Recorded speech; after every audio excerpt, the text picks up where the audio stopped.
Hello, সবাই কেমন আছো? আজ অনেকদিন পর তোমাদের সাথে শেয়ার করলাম আমার পছন্দের একটা রেসিপি দই কাতলা। তার জন্য আমাদের লাগবে পেঁয়াজ কুচি, পেঁয়াজ বাটা, আদা বাটা, রসুন বাটা, ধনেপাতা কুচি, কাঁচা লঙ্কা, শুকনো লঙ্কা, তেজপাতা, গরম মশলা, ধনে গুঁড়ো, জিরে গুঁড়ো। এইবারে আমরা মাছগুলোকে ভালো করে নুন হলুদ মাখিয়ে ভেজে তুলে রাখবো। এরপরে কড়াই গোটা গরম মশলা, তেজপাতা, শুকনো লঙ্কা ফোড়ন দিয়ে এরপরে কুচানো পেঁয়াজগুলো হালকা ব্রাউন করে আমরা ভেজে নেব।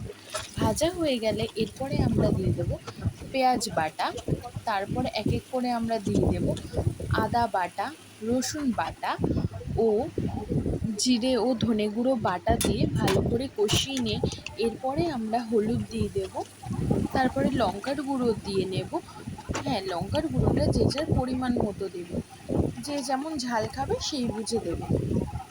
এবারে আমরা নুন ও কাঁচা লঙ্কা ও স্লাইড জল দিয়ে যতক্ষণ না অবধি তেল ছাড়ে ততক্ষণ কষিয়ে নেব।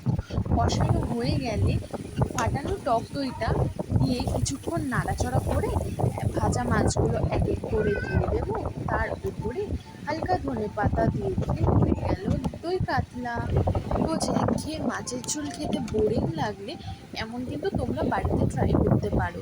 আর হ্যাঁ, ভিডিওটা কেমন লাগলো জানিও।